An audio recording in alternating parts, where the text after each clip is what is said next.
হজরত ইব্রাহিম আলাইহিসসালাম ও হজরত ইসমাইল আলাইহিসসালামের কুরবানির ঘটনা।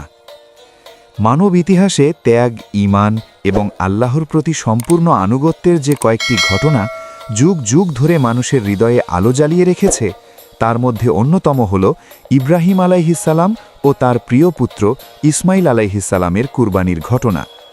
এই ঘটনাটি কোরআনে বিশেষভাবে বর্ণিত হয়েছে সূরা আস-সাফফাতে। এটি এমন একটি পরীক্ষা ছিল যা মানুষের কল্পনারও বাইরে, কারণ এখানে আল্লাহ তার প্রিয় নবীকে এমন একটি আদেশ দিয়েছিলেন যা একজন পিতার জন্য পৃথিবীর সবচেয়ে কঠিন পরীক্ষা। এক রাতে ইব্রাহিম আলাইহিসসালাম রাতে ঘুমন্ত অবস্থায় একটি অদ্ভুত স্বপ্ন দেখলেন। তিনি স্বপ্নে দেখলেন যে তিনি তার প্রিয় পুত্রকে কুরবানি করছেন। নবীদের স্বপ্ন সাধারণ মানুষের স্বপ্নের মতো নয়। নবীদের স্বপ্ন আল্লাহর পক্ষ থেকে নির্দেশ হিসাবে গণ্য হয়। তাই ইব্রাহিম আলাইহিসসালাম বুঝতে পারলেন যে এটি কোনো সাধারণ স্বপ্ন নয়, বরং এটি আল্লাহর পক্ষ থেকে একটি আদেশ এবং একটি বড় পরীক্ষা। এই স্বপ্ন তিনি একবার নয়, কয়েকবার দেখলেন। তখন তার হৃদয়ে দৃঢ় বিশ্বাস জন্ম নিল যে আল্লাহ তাকে তার প্রিয় সন্তানকে কুরবানি করার নির্দেশ দিচ্ছেন। পুত্রের সাথে পিতার কথা। ইব্রাহিম আলাইহিসসালাম তার পুত্রকে খুব ভালোবাসতেন। বহু কষ্টের পর পাওয়া এই সন্তান ছিল তার হৃদয়ের সবচেয়ে প্রিয়। কিন্তু আল্লাহর আদেশের সামনে তার নিজের ভালোবাসা বা অনুভূতির কোনো মূল্য ছিল না। তবুও তিনি তার পুত্রকে বিষয়টি জানাতে চাইলেন। তাই একদিন তিনি ইসমাইল আলাইহিসসালামকে বললেন, হে আমার প্রিয় পুত্র, আমি স্বপ্নে দেখেছি যে আমি তোমাকে কুরবানি করছি। এখন তুমি বলো, এ বিষয়ে তোমার মতামত কি? এটি ছিল এক বিস্ময়কর মুহূর্ত। একজন পিতা তার পুত্রকে বলছেন যে আল্লাহর আদেশ অনুযায়ী তাকে কুরবানি করতে হবে। কিন্তু ইসমাইল আলাইহিসসালামের উত্তর ছিল ঈমান ও ধৈর্যের এক অনন্য উদাহরণ। তিনি বললেন, হে আমার পিতা, আপনাকে যা আদেশ করা হয়েছে তা পালন করুন। ইনশাআল্লাহ আপনি আমাকে ধৈর্যশীলদের মধ্যে পাবেন। একজন কিশোর পুত্রের মুখে এমন দৃঢ় ঈমানের কথা শুনে ইব্রাহিম আলাইহিসসালামের হৃদয় গভীরভাবে আবেগে ভরে উঠল। কুরবানির পথে যাত্রা। এরপর পিতাপুত্র আল্লাহর আদেশ পালন করার জন্য প্রস্তুত হলেন। তারা কুরবানির নির্ধারিত স্থানের দিকে রওনা হলেন। হাদিসে বর্ণিত আছে যে যখন তারা এই পথে যাচ্ছিলেন, তখন শয়তান তাদেরকে বিভ্রান্ত করার চেষ্টা করেছিল। শয়তান চেয়েছিল এই মহান কাজটি যেন সম্পন্ন না হয়। তাই শয়তান ইব্রাহিম আলাইহিকে বিভিন্ন কুমন্ত্রণা দেওয়ার চেষ্টা করল। কিন্তু ইব্রাহিম আলাইহি শয়তানের কথা উপেক্ষা করলেন এবং তাকে পাথর নিক্ষেপ করে তাড়িয়ে দিলেন। এই ঘটনার স্মরণেই হজের সময় মুসলমানরা শয়তানকে প্রতীকীভাবে পাথর নিক্ষেপ করে। কুরবানির প্রস্তুতি। অবশেষে সেই সময় এসে গেল যখন আল্লাহর আদেশ বাস্তবায়ন করতে হবে। ইব্রাহিম আলাইহি তার পুত্রকে কুরবানির জন্য প্রস্তুত করলেন। হাদিসে বর্ণিত আছে তিনি তার পুত্রকে মাটিতে শুইয়ে দিলেন। অনেক বর্ণনায় বলা হয়েছে যে তিনি পুত্রকে উপুর করে শুইয়ে দিয়েছিলেন, যাতে তার মুখ দেখে পিতার হৃদয় দুর্বল হয়ে না যায়। হজরত ইসমাইল আলাইহিও সম্পূর্ণ ধৈর্য ও ঈমান নিয়ে আল্লাহর সিদ্ধান্তের কাছে নিজেকে সমর্পণ করেছিলেন। তিনি জানতেন আল্লাহর আদেশের সামনে মানুষের নিজের জীবনও তুচ্ছ। সেই ঐতিহাসিক মুহূর্ত ইব্রাহিম আলাইহিসসালাম তার হাতে ছুরি নিলেন। তার হৃদয় ছিল আল্লাহর প্রতি পূর্ণ আনুগত্যে পরিপূর্ণ। তিনি বললেন, বিসমিল্লাহি আল্লাহু আকবার। তারপর তিনি ছুরি চালাতে উদ্যত হলেন।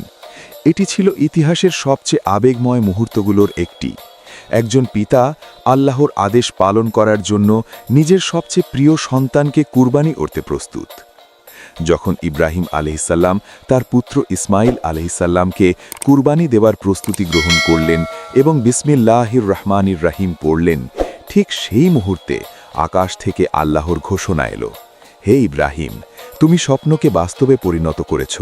অর্থাৎ তুমি আল্লাহর আদেশ পালন করার জন্য সম্পূর্ণ প্রস্তুত ছিলে, তাই তুমি পরীক্ষায় উত্তীর্ণ হয়েছ। এরপর আল্লাহ ঘোষণা করলেন যে এটি ছিল একটি মহান পরীক্ষা।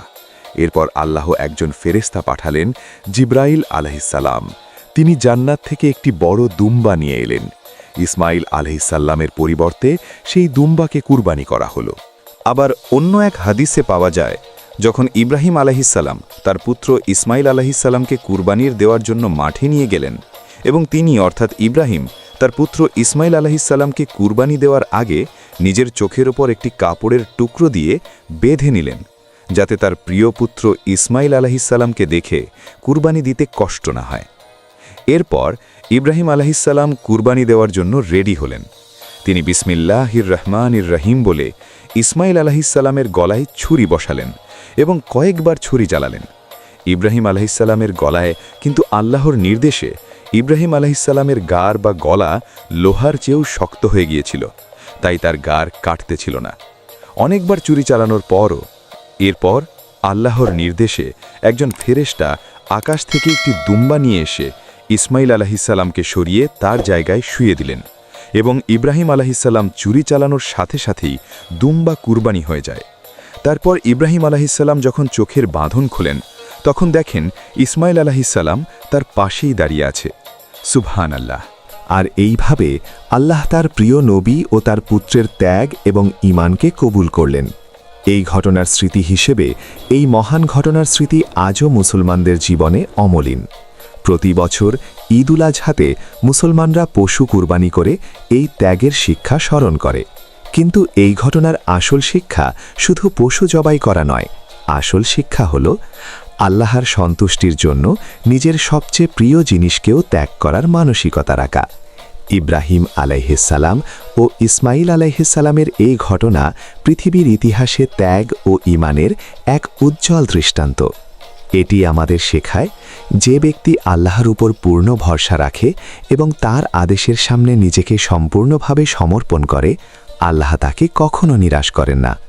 আল্লাহ আমাদের সবাইকে এই ঘটনার শিক্ষা থেকে উপকৃত হওয়ার তৌফিক দান করুন। আমিন।